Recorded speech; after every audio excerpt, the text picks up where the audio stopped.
I keep trying to do this wrap up, but this one keeps making so much noise.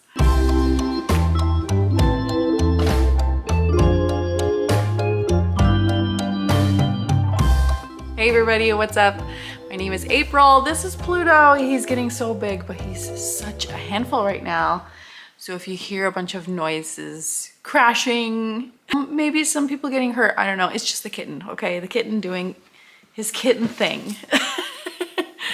Anyways, today I'm coming to you with not just a wrap up, but also my TBR. We're gonna do a TBR wrap up smash up because I just didn't want to make two videos. I don't know.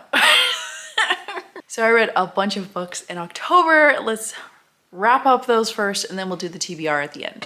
No, you cannot have my coffee. Stop. I read 14 books in October. A couple of them I read for some vlogs, which the first one being Escape Eldritch Island. Escape the Island of Eldritch Lost by Amanda Clover. This is a choose your own adventure. I did a whole vlog about it and it was awesome. Like, this book was 5 stars for me. Check all the trigger warnings because there is a lot of not just breeding kink, but also dubious consent and those kind of things. And this book, it's not a romance. It is not a romance, but it was really fun. So check out that vlog because I wanted to read it again as soon as I was done and it was awesome. The other vlog I did was Sleepy Hollow vlog. I read a bunch of Sleepy Hollow books throughout September and October. All of those are in this vlog as well. And we had some really good ones and some really not so good ones. But I enjoyed myself throughout that vlog the entire time. So again, check it out if you want to see what all those Sleepy Hollow books are about. Oh my God, crashing. Stop. You're a menace. So I read Tentacles and Teeth for the Monster Mash readathon, and this one was really great. It was a throuple. A girl goes to a bar, hooks up with a bartender who has like shadow tentacles, and then the shadow tentacle lady takes her home, and then she also starts to have feelings for her roommate. Again with the coffee cat. Stop. You cannot have this. It was, honestly, it was really good. I ended up giving it 4 stars. It was enjoyable. It was a nice, sexy time with some monsters. If you like tentacles and shadow daddies or shadow women, do this one or read this one, I mean. It was a good time. So I next read The Ever King by L.J. Andrews. And this is actually a spin-off series of her Curse of Thorns and Shadows series, which I also read that book, but I read it after. And I highly enjoyed it. This is a Viking pirate romance, and it's a little bit of enemies to lovers as well. Eric definitely captures Livia, wanting to get back at her father for war crimes, basically, and he's very upset with him. Eric is a pirate. He has the coolest pirate ship, let me just tell you. Their pirate ship is freaking cool. I don't want to give it away because I think it's that cool, but it's made of something. It's made of stuff, and it's almost like its own living being, and I just loved it the entire time. They're on the ship a lot. I will say I didn't feel the Vikings portion of this book that much. Like, I think the Viking portion could be a little bit stronger, but otherwise I loved it. I loved it, gave it 4 stars. It was great. And then I read A Curse of Thorns and Shadows, which is the first book in this entire world. Which, if you don't want to be spoiled for, like, the Ever King is the children of this series, right? So if you don't want to be spoiled for who all the parents are, then, I mean, don't start with the Ever King. But I did, and it didn't bother me. I don't know, it didn't bother me.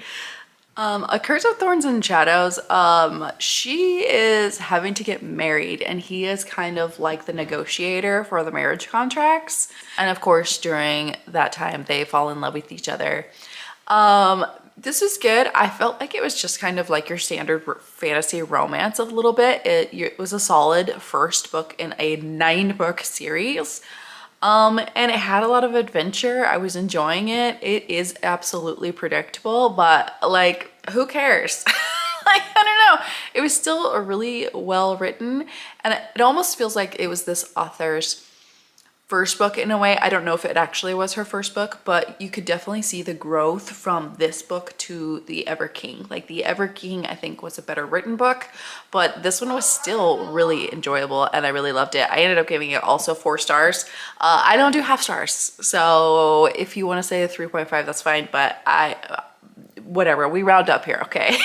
And then I read Burn for Jack by Aiden Pierce with Hannah and Ava from Ava Reads Romance. And I, again, highly enjoyed this one. It was weird, but also fun. Like just kind of, I think it was like a really good Halloween book to pick up during the season. Like this was probably a 3-star book for me until he did a thing with the bully and the villain that I just freaking love when they do in books. It's so brutal and I just love it. It's great. Also in this one, if you like tentacles, he has vines, but they're like tentacle-like vines. So this was really great as well. Totally just like some hot dude with a pumpkin on his head. Like if you could picture that, that's what this book is. Okay. But I highly enjoyed it. Gave it 4 stars. I would read more from this author. I absolutely think I have more from this author on my Kindle Unlimited right now. And then I read 2 books for my Weird Ass Romance book club with Maggie, and guest host this month was Becky from Bex Reads, and we read Fat for the Mothman, which was real interesting. It was kind of cultish, and absolutely ridiculous. It was absolutely ridiculous. Like, she literally is like, as soon as she sees the Mothman, she's like, all her clothes fall off immediately. It was one of those. Oh my God, cat! Also on that live show, which I'll link all of these down below, we read Seduced by the Pumpkin King, which was probably the best written book that we've read in Weird Ass Romance Book Club. It was really enjoyable. She goes into a forest thing thinking she's going to be sacrificed to a monster, and instead he kind of saves her in a way. And he also does a thing. He does a thing that I really love when they do. I love brutal, vicious moments in books or movies or whatever. It was a chef's kiss moment for me, okay? And again, it was just really enjoyable and cute. It kind of wrapped up like very quickly, which was probably why I didn't give it 5 stars, but it was still, again, a highly enjoyable weird book and I loved it. I don't know what was with Pumpkin Kings this month, but they were working for me. And then I read The Scepter, the Sword, and The Crown of Oaths and Curses by Jay Bree. What an epic fantasy romance, like honestly. Okay, we'll start with the first 2 because we also did a live show with it just last night or tonight. It's gonna be tonight, but it's okay, I'll talk about it anyways. I absolutely loved The Crown of Oaths and Curses. Gave it 5 stars. The Scepter, which is the first novella, gave that one 4 stars. The Sword I thought was a little boring, so I gave that one 3 stars. But man, The Crown of Oaths and Curses. So what you have here in this one are 2 warring nations, okay? She is a witch and her people are being hunted. So both the hero and the heroine find out their fate early on. The hero, all he knows is that he's gonna have to wait nearly 1,000 years to find his fated mate, and the heroine is actually given the name of her mate, which is her mortal enemy. And she freaks out and she goes to another country for 200 years and fights in a different war. And this whole book is her coming back saying that she doesn't want to anger the fates. And so she's just kind of resigned to her fate that she's going to come back and have to be fated to this prince who absolutely hates her.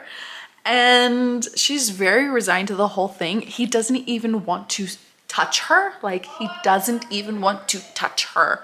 He calls her it. Like that is, the hatred is palpable in this book.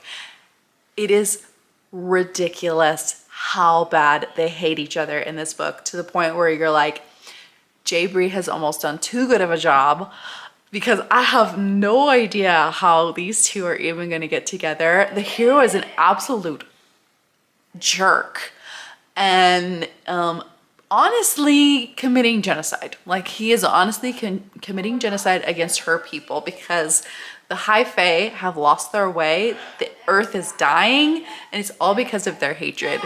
So this book is gonna be one of my top of the year for sure. I absolutely loved it. Highly recommend. Please read it. I cannot wait for the next one. The next one comes out in February. Cannot wait for it. So those are all the books that I read in October, and for November, I kind of have a very small TBR, because honestly, I'm gonna mood read the shit out of November. So we do have our Weird Ass Romance book club books sometime in November. I'm just realizing now we don't even have a date yet. And Tiff from Tips Talks Pages is supposed to join us, but I need to confirm with her again. I'll do that today. We don't have books exactly picked out, but we're definitely doing Full Sacked. Is it called Full Sacked by Layla Faye? I have to know what this book is about. And then everybody and their mother keeps sending me something about a were turkey. So I'm gonna talk the girls into reading that one as well. Because okay, the people have spoken. They want me to read that one. I will. If we don't read it for book club, I will just read it on my own. And then Crystal and I, for our to be named book club, if we can't decide what we're gonna name it, we're kind of leaning towards the Procrastinators book club or the Mood Readers book club, because we're all kind of all over the place right now. We are finally both reading House of Sky and Breath by Sarah J. Maas for that. If you want to join us and read it with us, because I have definitely been procrastinating on that book all year long, and the next one comes out very soon, and I just absolutely have to read it. So it's finally gonna happen. We're holding each other accountable, and we're gonna read it. There's really no excuse. I also have the audiobook, so let me know if the audiobook is better than physically reading it.